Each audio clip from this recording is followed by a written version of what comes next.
जय हिंद प्यारे साथियों। आज हम लोग पढ़ेंगे त्रिकोणमिति का जो भी फार्मूले हैं एक समराइज वे में पूरा यहाँ पे प्रस्तुत करेंगे। और जैसा कि आप सभी जानते हैं कि आपका जो बोर्ड का एग्जाम है, यूपी बोर्ड का खास तौर पे ध्यान देंगे बच्चे, जो बोर्ड का एग्जाम है वो बहुत नज़दीक आ गया है, 24 मार्च से स्टार्ट होने वाला है। तो हम सब अपनी तैयारी में धार देते हुए जो क्या फार्मूलों को कैसे यूटिलाइज करेंगे, कैसे कहाँ पे यूज करना है, उसको बहुत अच्छे तरीके से हमें जानना होगा। उससे पहले कि हम ये जानना बहुत जरूरी है कि कौन से चैप्टर से कितने मार्क्स आ रहे हैं, किस पे ज़्यादा हमको वर्क करना है, किस पे नहीं करना है, ये भी बहुत ज़्यादा जानना जरूरी है ताकि आपको अच्छा स्कोर हो सके। तो उसी के साथ हम आज देखेंगे कि कौन से चैप्टर से कितना नंबर आएगा। तो सबसे पहले देख लो जो संख्या पद्धति है चैप्टर है, यानी ये जो चैप्टर है कौन कौन से चैप्टर है, और यहाँ पे देखेंगे अंक, किस चैप्टर से कितना अंक आ रहा है, ये बहुत ज्यादा जरूरी है जानना कि कैसे अपनी तैयारी हम उसी के तहत कर रहे हैं।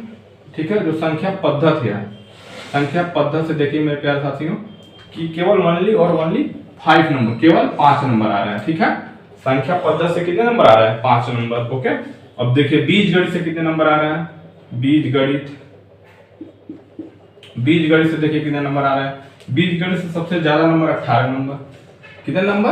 18 नंबर। इस पे ज्यादा आपको वर्क करना है। इसमें बहुत सारे क्वेश्चंस हैं, जो भी आप क्वाड्रेटिक इक्वेशन है और भी सारे इसमें इक्वेशंस आएंगे, कैसे क्वाड्रेटिक इक्वेशन के वर्क क्या है, क्या कैसे कैसे उसको आगे हम कैसे करते हैं, उसका ग्राफ क्या है, बीजगणित में क्या उसका यूज है, ये सारी चीजें पे डिपेंड है। तो आगे अगला जो चैप्टर है निर्देशांक ज्यामिति,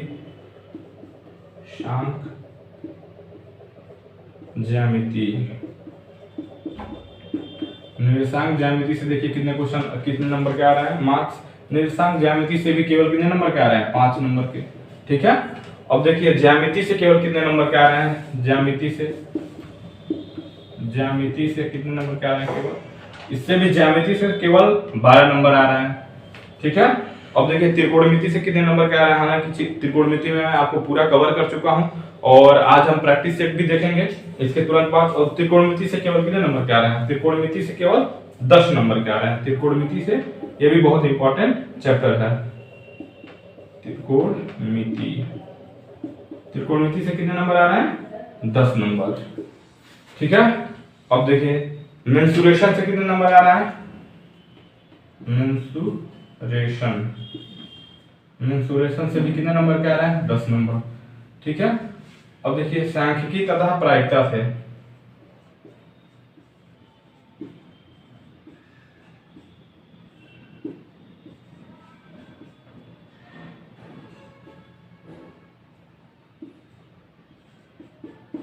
सांख्यिकी तथा प्रायिकता से देखिए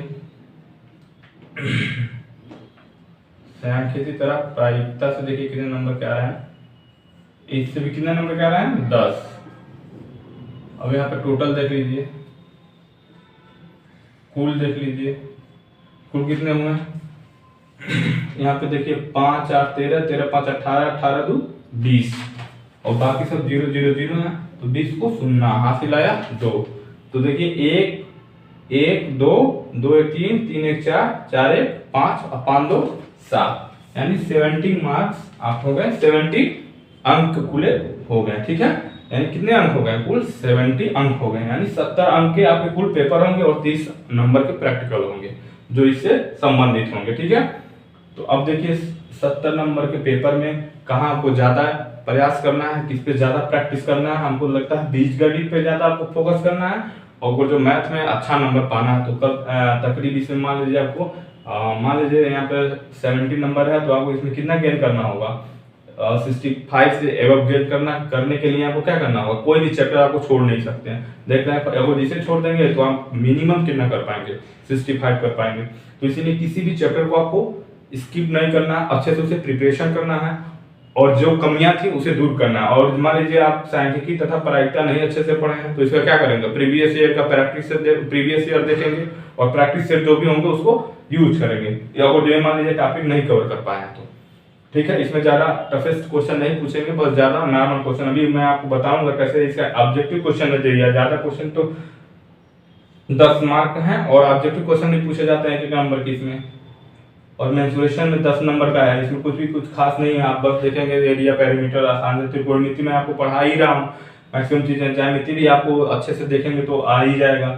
निर्देशांक ज्यामिति में भी कुछ खास नंबर नहीं है, 5 नंबर, लेकिन इसे स्किप नहीं करना है, ये भी बहुत इंपॉर्टेंट टॉपिक है।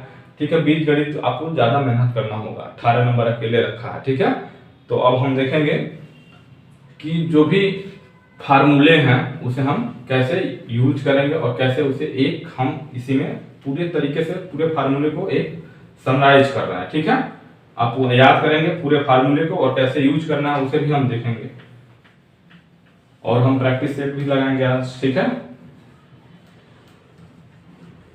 अब देखिए सबसे पहले जो मैंने आपको फार्मूला पढ़ाया था साइन और कॉस का, तो आज हम पहले साइन बराबर जैसे सीधे सीधे लिखेंगे। साइन थीटा बराबर क्या होता है, लंब बटा कर्ण,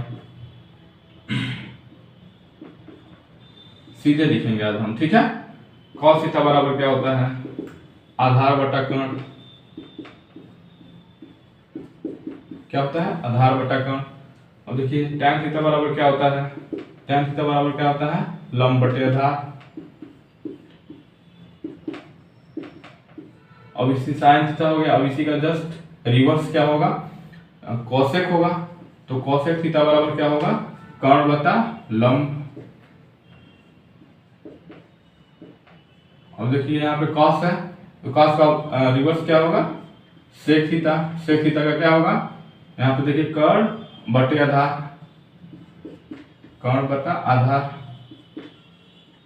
ठीक है, अब देखिए यहाँ पे tan थीटा बराबर क्या होगा, tan थीटा का रिवर्स क्या होगा, cos थीटा। अब देखिए tan थीटा का रिवर्स क्या होगा, cos थीटा। तो cos थीटा बराबर कितना होगा, आधार बटा लंब, आधार बटा लंब। ठीक है, अब देख लीजिए sin थीटा बराबर क्या होता है, लंब बटा कर्ण, यानी इसे लंब को क्या कहेंगे, लाल L अपान K। ठीक है, क्या कहेंगे, L अपान K। अब यहाँ पे देखिए साफ ट्रिक कैसे काम करता है, आप लिखेंगे लाल बटे का। ठीक है, लाल बटे का लिखेंगे तो पहला रिलेशन क्या, साइन थीटा का, तो क्या लिखेंगे, लंब बटे कर्ण। तो ये L यानी K, लंब बटे कर्ण। और देखिए cos थीटा बराबर क्या है, आधार बटा कर्ण। तो आधार में देखिए क्या है, A अपान K, यानी आधार को क्या कहेंगे A और K को क्या कहेंगे, कर्ण। ठीक है, अब देखिए क्या है, tan थीटा बराबर क्या है, लंब बटे आधार। तो यहाँ पे लंब बटे आधार को क्या लिखेंगे, L बाई A। ठीक है, यहाँ पे क्या लिखेंगे, L बाई A। ठीक है, अब जस्ट इसका अपोजिट करते जाएंगे तो सारे हमको मिल जाएंगे। ठीक है, ये तो पहला त्रिकोणमिति हमको क्या निकालना था, त्रिभुज के लिए था, समकोण त्रिभुज के लिए अप्लाई होता है। जो भी यहाँ पे साइन कॉस टैन हम लोग निकाले हैं, ये सब क्या है, समकोण त्रिभुज के लिए अप्लाई होता है। पाइथागोरस थ्योरम क्या होता है, पाइथागोरस थ्योरम होता है कर्ण का स्क्वायर बराबर होता है लंब के स्क्वायर के प्लस आधार के स्क्वायर के। भी आपको जानना बहुत जरूरी है। ठीक है, ये कर्ण, ये पाइथागोरस फार्मूला है। ठीक है, अब हम अगला फार्मूला देखेंगे, अब इसका इसी साथ ले लें। ठीक है,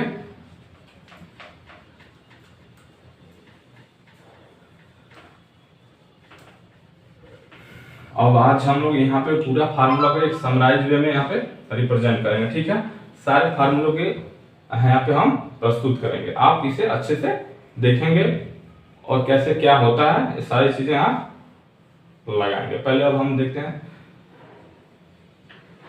चतुर्थांश के बारे में, थोड़ा जान लेते हैं क्या होता है चतुर्थांश, थोड़ा सा देख लेते हैं। ठीक है, देख लीजिए यहाँ पे क्या होता है चतुर्थांश में, देखते हैं चतुर्थांश में सबसे पहले हम देखते हैं साइन और कॉस थीटा की वैल्यू कैसे निकालते हैं और क्या क्या होता है। पहले यहाँ पे देखते हैं 0 से 90 डिग्री तक होता है। ठीक है, यानी 0 से 90 अंश तक यहाँ पे होता है, और यानी इसको कह सकते हैं आप 0 से 90 को 0 से बड़ा होना चाहिए या फिर 0 होना चाहिए या फिर 90 के बराबर होना चाहिए जो थीटा है। ठीक है, जो थीटा है अगर 0 से बड़ा या बराबर है या फिर 90 से छोटा और 90 के बराबर है तो हम प्रथम चतुर्थांश में, इसे प्रथम चतुर्थांश बोलते हैं। ठीक है, और इसे सेकंड चतुर्थांश बोलते हैं, इसे प्रथम, इसे द्वितीय और इसे तृतीय। ठीक है, और इसे चतुर्थ। तो देखिए प्रथम में क्या होता है कि इसमें आल वैल्यू जो भी साइन त्रिकोणमिति के अनुपात हैं, इनमें साइन थीटा कॉस थीटा बताने वाले जो ऑपरेटर है यानी साइन कॉस टैन, वो सारे के सब इसमें क्या होते हैं, पॉजिटिव होते हैं। यानी आल वैल्यू क्या होते हैं, आल वैल्यू इसमें क्या होते हैं, पॉजिटिव होते हैं। यानी सभी मान क्या होते हैं, इसमें लिख देंगे प्लस में होते हैं। सभी मान क्या होते हैं, प्लस में होते हैं, इसे बोलते हैं पॉजिटिव। ठीक है, यानी साइन और cos tan cosec sec cot सारे के वैल्यू क्या होंगे, प्लस में होंगे। ठीक है, अब देखिए यहाँ पे कैसे होंगे, जैसे मान लीजिए आपको पूछ लिया साइन 45 अंश की वैल्यू क्या होगी या फिर साइन 90 अंश की वैल्यू क्या होगी, तो सारे के सारे वैल्यू क्या होंगे, प्लस में होंगे। सारे के सारे वैल्यू साइन कॉस टैन की ईच एंड एवरीथिंग की वैल्यू जो भी होंगे क्या होंगे, प्लस में होंगे। अब देखिए यानी ये क्या होगा, प्लस में होंगे, आल वैल्यू सारे वैल्यू क्या होंगे, प्लस में होंगे। हम लिख दे रहे हैं साइन कॉस टैन, ठीक है, कोसेक सेक कॉट, ये सारे वैल्यू क्या होंगे, पॉजिटिव होंगे। ठीक है, ये प्रथम चतुर्थांश में। ठीक है, अगर कोई भी जो साइन 45 एंगल की बात करेगा, अगर साइन मान लीजिए 89 दे दिया तो भी उसकी वैल्यू क्या होगी, पॉजिटिव होगी, यानी 0 से बड़ी ही होगी, यानी उसका जो मान होगा वो पॉजिटिव होगी, या तो जीरो भी हो सकती है। ठीक है, अब देखिए यहाँ पे इसमें क्या होता है, इसमें सारे वैल्यू प्लस प्लस होते हैं, यानी ये भी क्या है, यहाँ पे देखेंगे यहाँ पे जो भी डिस्टेंस चलेंगे वो भी प्लस में, यहाँ पे भी डिस्टेंस चलेंगे वो भी प्लस में।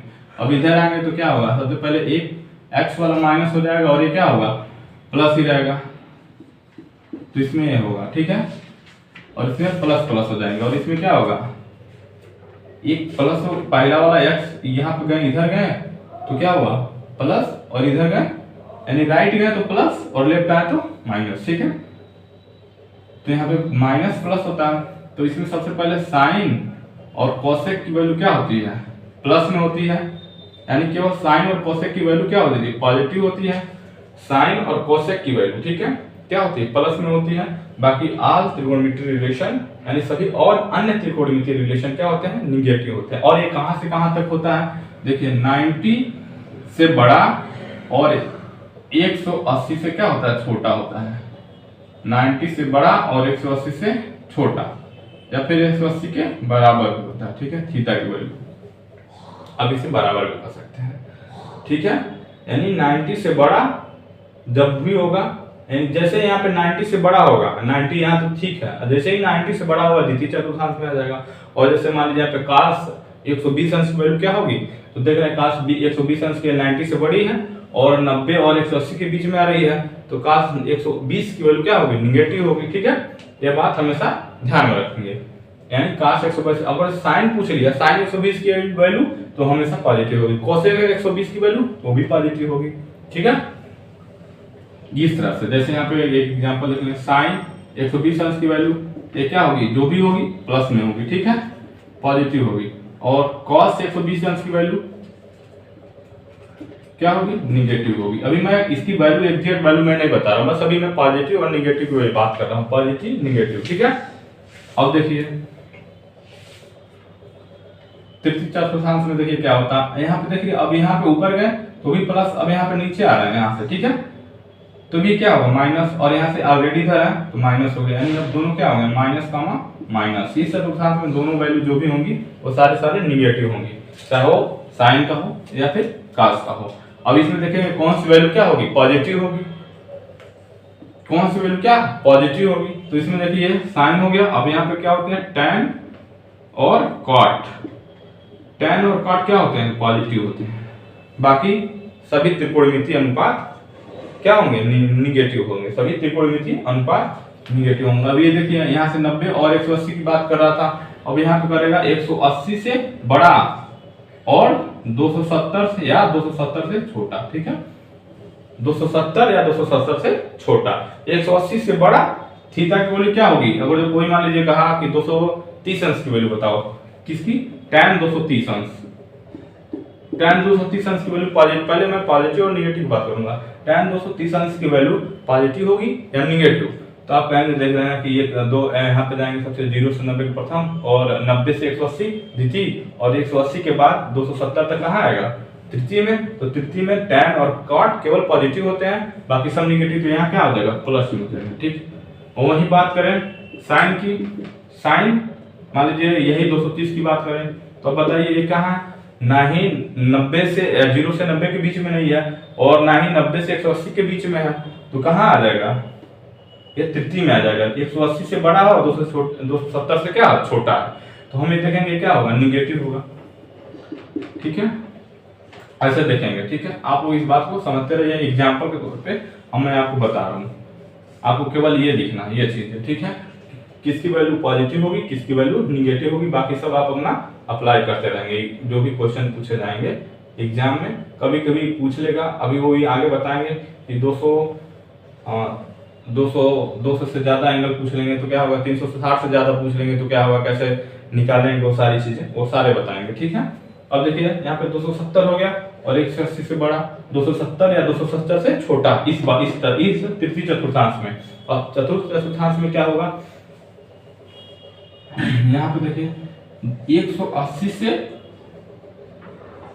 अब यहाँ पे देखेंगे 180 से ज्यादा 270 से बराबर या छोटी वैल्यू किसमें आ रही है तृतीय में। अब चतुर्थ में क्या आ गई 270 से ज्यादा और 360 या 360, ठीक है, या तो 360 या 360 से कम और 270 से ज्यादा, सभी वैल्यू कहाँ आएंगी चतुर्थांश में। और इसमें कौन सी वैल्यू पॉजिटिव होती है वो भी देख लेते हैं। तो सबसे पहले पहला पॉजिटिव होता है कॉस और सेक, ठीक है। इसका जो रिवर्स होता है यानी इसका जो इनवर्स होता है वो भी क्या होता है रिवर्स बोलेंगे यहाँ पे, इसका जो रिवर्स होता है कॉस का रिवर्स सेक, सेक भी क्या होगा इसमें पॉजिटिव होगा और कॉस भी क्या होगा यानी कॉस थीटा बोल सकते हैं इसको, ठीक है। tan थीटा भी लिख सकते हैं आप इसे, लेकिन कॉस tan भी चल सकता है, ठीक है।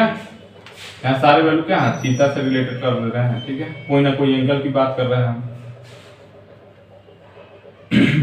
तो अब देखिए यहाँ पे cos थीटा और sec थीटा क्या होंगे पॉजिटिव होंगे, बाकी सारे वैल्यू क्या होंगे निगेटिव होंगे। अब यहाँ पे देख लीजिए ये वैल्यू केवल क्या होंगे पॉजिटिव होंगे। अब मान लीजिए मैं आपसे पूछूं कि sin और 285 की वैल्यू क्या होगी, तो आप क्या बताएंगे सीधे बताएंगे क्या निगेटिव होगी, चाहे जितना भी हो लेकिन क्या होगी निगेटिव जरूर होगी, ठीक है।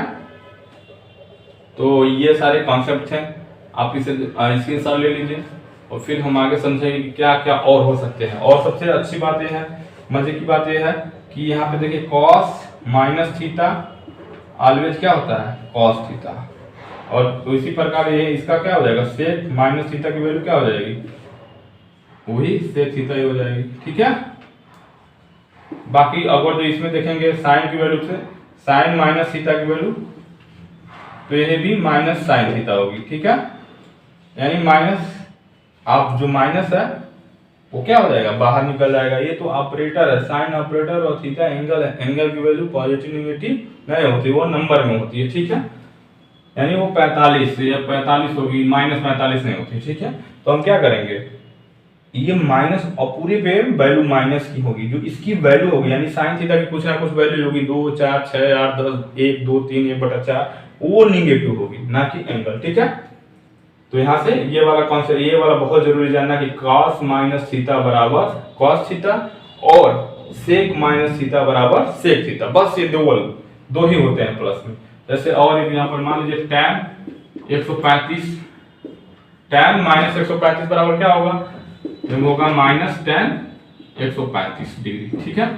अब यहाँ पे अगर cos रहता है cos माइनस 135 तो क्या होता cos 135, ठीक है। अब इसकी वैल्यू निगेटिव हो पॉजिटिव हमसे कोई मतलब नहीं, लेकिन ये जो अगर जो आप बाहर इसे ऐसे लिख सकते हैं और लेकिन cos रहता तो यहाँ पे क्या हो जाएगा cos 135, ठीक है। आई होप ये कॉन्सेप्ट आपको समझने में आसानी होगी, ठीक है। इससे जानने से आप ये जानेंगे तो और भी जो क्वेश्चन है त्रिकोणमिति के बहुत आसानी से हल कर सकते हैं और ये बहुत ही यूजफुल है। बड़े बड़े न्यूमेरिकल को सॉल्व करने में छोटी छोटी चीजें आपको ध्यान रखना बहुत जरूरी होता है। अगर जो आप बड़ा क्वेश्चन सॉल्व कर रहे हैं और छोटे छोटे उसमें जो फार्मूले होते हैं, जो छोटे छोटे फार्मूले एंगल की बात करेंगे वो नहीं जानेंगे तो आपको आगे अगला स्टेप नहीं कर पाएंगे, ठीक है। तो इसके लिए बहुत जरूरी है कि आप इस बातों को जानें। अभी मैं आपको एक और चीज बताऊंगा कि और क्या फार्मूले मैंने आपको बताए थे, वो सारे फार्मूले आज अब हम आपको बता रहे हैं। ठीक है, अब देखिए सबसे पहले तो देखिए एक होता है कॉम्प्लीमेंट्री एंगल और एक होता है सप्लीमेंट्री एंगल। कॉम्प्लीमेंट्री मतलब होता है पूरक कोण और सप्लीमेंट्री मतलब होता है समपूरक कोण। ठीक है, समपूरक कोण क्या होता है कि किन्हीं दो एंगलों का सम क्या होता है, मान लीजिए थीटा प्लस फाई है, ये क्या हो जाएंगे 180 डिग्री हो जाए तो क्या हो जाएंगे समपूरक। ठीक है, क्या हो जाएंगे थीटा प्लस फाई और 180 डिग्री हो जाते हैं तो ये क्या हो जाते हैं समपूरक हो जाते हैं। और थीटा प्लस फाई अगर 90 हो जाते हैं तो क्या हो जाते हैं कॉम्प्लीमेंट्री यानी पूरक कोण। ठीक है, तो ये समपूरक कोण और ये पूरक कोण होते हैं, यानी किन्हीं दो कोणों का योग 180 अंश है। किसी त्रिभुज के दो कोणों का योग क्या है 180 अंश है, तो त्रिभुज क्या हो जाएंगे, किसी त्रिभुज के दो कोणों का या फिर किसी दो कोणों का योग 180 अंश आ रहा है तो त्रिभुज क्या वो एंगल सप्लीमेंट्री एंगल कहलाते हैं। जैसे ये वाला देखेंगे। ठीक है, ये जो लाइन है ये मान लीजिए यहाँ पे कोई पहले था, यहाँ पे ए था। ठीक है, अब इसे यहाँ ला दिए हैं, ये पूरी वैल्यू। ठीक है, यहाँ पे बी पूरी अब पूरा बी है। ठीक है, और यहाँ पे क्या था ए था। अब हम देख रहे हैं, अब इसे यहाँ पे यहाँ से नहीं देखेंगे, यहाँ से देखेंगे। मान लीजिए ये एंगल क्या है, ये वाला एंगल क्या है ए है, ये वाला तीन जो लाइन है ये वाली मोटी लाइन है। ठीक है, इसे थोड़ा सा और हम इरेज कर देते हैं। ये वाली लाइन देखिए, ये एंगल ए है और ये एंगल बी है। ये वाला एंगल ए वाला एंगल क्या है बी है। तो अब देख रहे हैं कि ये इन दोनों एंगल का क्या सम करेंगे तो कितना होगा ए प्लस बी बराबर कितना होगा, ये एक सीधी लाइन दे रही है, दोनों एंगल मिल जा रहे हैं तो एक सीधी लाइन हो जा रही है, तो कितने अंश पे हो जाएंगे 180 डिग्री। ठीक है, तो हम ये कह सकते हैं ए और बी क्या है एक दूसरे के समपूरक है। क्या है एक दूसरे के समपूरक है, यानी ए और बी जो एंगल है वो एक दूसरे के क्या है समपूरक है। उसी प्रकार देख लीजिए समकोण त्रिभुज मान लीजिए है ये 90 अंश है और जब ये भी मान लीजिए अल्फा है ये बीटा है, या फिर अल्फा बीटा मान ले रहे हैं तो ठीक है ये 90 डिग्री है। तो हम जानते हैं त्रिभुज के तीनों अंतः कोणों का योग 180 अंश होता है। तो हम देख लेंगे पहले ही 90 है तो इन दोनों कोणों का सम क्या होना चाहिए 90 अंश होना ही चाहिए। तो हम ये कह सकते हैं alpha plus beta equal to क्या है 90 अंश। तो ये जो दोनों एंगल है ये क्या हो कॉम्प्लीमेंट्री एंगल है। कॉम्प्लीमेंट्री एंगल का मतलब होता है किन्हीं दो कोणों का योग 90 अंश को। तो यहाँ पे देख रहे हैं अल्फा प्लस बीटा का अल्फा जो एंगल है और प्लस बीटा एंगल है इन दोनों का सम 90 डिग्री आ रहा। तो हम ये कह सकते हैं अल्फा और बीटा एक दूसरे के क्या है कॉम्प्लीमेंट्री एंगल है, एक दूसरे के क्या है पूरक कोण है। ठीक है, यानी इन दोनों का सम करेंगे 90 आएगा, इन दोनों का सम करेंगे 90 ही आएगा, क्योंकि इन तीनों का सम क्या होता है 180, 180 में से 90 घटा देंगे इन दोनों का सम 90 ही आएगा। ठीक है, तो ये कॉन्सेप्ट ये क्या रहेंगे समपूरक कोण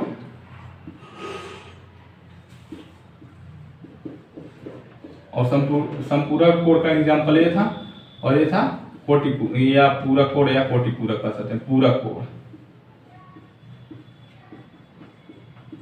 ठीक है,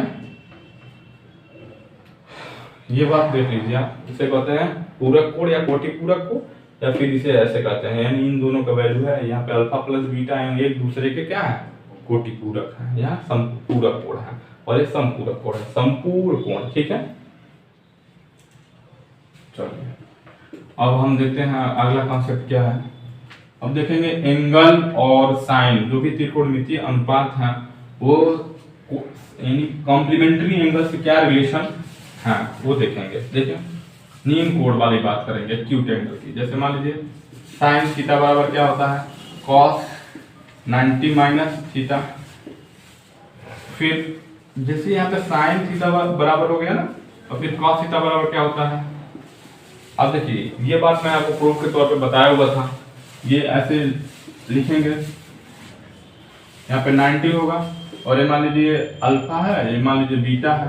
ये चीजें आप लोग को अभी और आसानी से यहाँ पे फार्मूला रिलेट करके बताएंगे तो बहुत अच्छी तरीके से समझ में आएगा। तो देखिए यहाँ पे क्या होगा, अल्फा प्लस बीटा क्या होगा, 90 अंश होगा। ठीक है, तो यहाँ पे हम सारे त्रिकोणमिति साइन थीटा बराबर क्या होता है, साइन अल्फा की वैल्यू ले लीजिए। साइन अल्फा की वैल्यू क्या होगी, यहाँ मान लीजिए कोई ए है, बी है, सी है। साइन अल्फा लंब क्या है, ए सी, कर्ण क्या है, बी सी, लंब बटा कर्ण। ठीक है, इसे 1 मान लीजिए। अब देखिए कॉस बराबर क्या है, कॉस अल्फा बराबर लिख लीजिए आधार बटा कर्ण। आधार ए है, कौन ए है, तो ए बी और बी सी, ए बी और बी सी। ठीक है, ए बी और बी सी, इसे मान लीजिए 2। अब यहाँ पे देखिए, और फिर एक tan भी ले लीजिए, tan को भी मत छोड़िए। ठीक है, tan अल्फा बराबर भी ले लीजिए। tan अल्फा बराबर क्या है, मान लीजिए इसे होता है लंब बटे आधार। तो लंब क्या है, ए सी, आधार क्या है, ए बी, आधार क्या है, ए बी। ठीक है, लंब क्या था, ए था, ए सी, और आधार क्या है, ए बी। ठीक है, और यहाँ पे जो एंगल है, अब मान लीजिए साइन बीटा की वैल्यू क्या है, साइन बीटा की वैल्यू यहाँ से देखेंगे, तो यहाँ से हम बीटा की वैल्यू क्या फाइंड कर सकते हैं, बी बराबर क्या करते हैं, 90 माइनस अल्फा।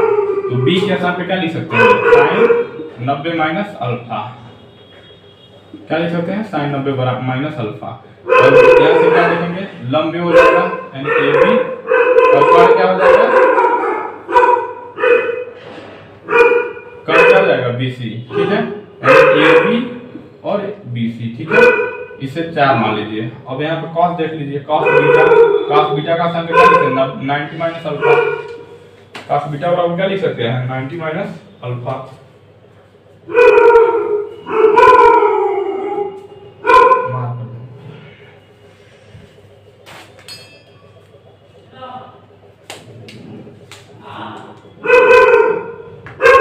यहाँ पे क्या लिख सकते हैं, cos 90 माइनस अल्फा बराबर क्या लिख सकते हैं, cos 90 माइनस अल्फा बराबर क्या लिख सकते हैं।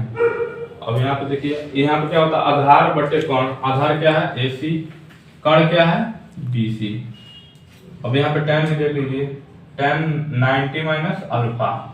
ठीक है, tan 90 माइनस अल्फा क्या होता है, लंब बटे आधार। लंब क्या है, ए बी, किस एंगल के रिस्पेक्ट में देख रहे हैं, ये, और b बराबर कितना है, 90 माइनस अल्फा। कहां से बात जाने, ठीक है, ये दोनों का सम कितना होना चाहिए, 90 के लिए 90 होता है, और त्रिभुज के तीनों अंतःकोणों का क्या होता है, 180 डिग्री। ठीक है, तो वही सम ये कांसेप्ट निकाल जाएगा। तो यहाँ पे देखिए tan 90 माइनस अल्फा बराबर क्या होता है, लंब क्या है, ए बी, लंब क्या है, ए बी, और लंब बटा आधार, तो आधार क्या है, ए सी। अब देखिए इसे मान लीजिए 5 और इसे मान लीजिए 6। देख लीजिए कौन फार्मूला किसके बराबर है। यहाँ पे देख रहे हैं tan alpha A B upon A C किसके बराबर है, A B upon A C, A B upon A C upon A B. ठीक है, ए सी अपान ए बी, यहाँ पे देख रहे हैं, यानी इस वाले बात को हम यहाँ से देख रहे हैं। यहाँ पे क्या है, ए बी अपान ए सी। ठीक है, ये दोनों क्या है, रिवर्स है, यानी ए सी क्या है, यहाँ पे ऊपर होना चाहिए, और बी सी क्या होगा। तो हम यहाँ पे देखिए क्या करेंगे, कॉट की वैल्यू लिख लेते हैं। कॉट की वैल्यू नहीं लिखे हैं तो कोई बात नहीं, हम यहाँ से कॉट की वैल्यू निकाल लेंगे। तो कॉट बराबर क्या होता है, कॉट 90 माइनस अल्फा को हम क्या लिख सकते हैं, 1 अपान tan 90 माइनस अल्फा। कोई वैल्यू दी नहीं हो तो हम ऐसे आसानी से निकाल सकते हैं, यानी cot 90 माइनस अल्फा बराबर क्या लिख सकते हैं, cot 90 माइनस अल्फा को क्या लिख सकते हैं। और देखिए 1 बाई tan 90 माइनस अल्फा, ये वाली बात दी हुई है, तो हम यहाँ पे वो वाली बात लिख दे रहे हैं, ए बी अपान ए सी। ठीक है, अब यहाँ से देखिए ए सी ऊपर चला जाएगा, ए सी अपान क्या हो जाएगा, ए बी। ठीक है, तो ये बात हमको निकल के आ गई, cot 90 माइनस अल्फा। अब देख लीजिए, अब हम क्या रहे, ए सी अपान ए बी हो गया, यहाँ पे भी ए सी अपान ए बी है, तो हम देख रहे हैं, ये मान लीजिए इसे 6। ठीक है, इसे क्या मानेंगे, 6, और इसे मानेंगे 3। तो देखिए 3 और 6 में क्या रिलेशन है, ये नहीं, ये दोनों की वैल्यू क्या है, सेम आ रही है, ए C upon A B A C upon A B. ठीक है, तो हम यहाँ से कह सकते हैं 3 और 6 से क्या कर सकते हैं कि tan अल्फा बराबर होता है किसके, cot 90 माइनस अल्फा के। ठीक है, cot 90 माइनस अल्फा के। tan अल्फा किसके बराबर होता है, tan अल्फा बराबर होता है cot 90 माइनस अल्फा के। ठीक है, और इसी प्रकार sin थीटा बराबर होता है cos 90 माइनस थीटा के। अब देखिए cos थीटा किसके बराबर होगा, यहाँ पे देखिए cos यहाँ पे है, और यहाँ पे क्या साइन है, तो साइन और कॉस की वैल्यू क्या है, दोनों की सेम है, AC अपॉन BC। यहाँ पे क्या AC अपॉन BC दोनों की वैल्यू सेम है, तो यहाँ से हम कह सकते हैं कि साइन अल्फा या फिर अगर कॉस दिया हो तो कॉस अल्फा, तो ये किसके बराबर होंगे, साइन 90 माइनस अल्फा, इसका जस्ट अपोजिट होगा। कितना हो जाएगा, और ये कॉस है तो यहाँ पे हो जाएगा साइन 90 माइनस थीटा। ठीक है, यहां से भी देख लेंगे कॉस की वैल्यू क्या है, कॉस अल्फा बराबर AB अपॉन BC है, तो यहाँ पे क्या AB अपॉन BC है, तो देखिए 2 और 4 से ये बात निकल के आएगी, 2 और 4 से हमको ये वाली बात निकल के आएगी, कॉस अल्फा बराबर 90 माइनस साइन 90 माइनस अल्फा। ठीक है, उसी प्रकार tan का हो गया। अब देखिए सारे यानी साइन और कॉस के रिलेशन आपस में कितने अच्छे से हम लोग निकाल लिए, कॉन्सेप्ट जानना जरूरी है, क्योंकि ये आप जानेंगे नहीं तो बेसिक चीजें आपको क्लियर नहीं हो पाएंगे। ठीक है, अब हम चलते हैं यहाँ से, अब सारी चीजों को स्किप करते हुए हम कुछ प्रैक्टिस सेट लगाते हैं, प्रैक्टिस सेट लगाते हैं। ठीक है,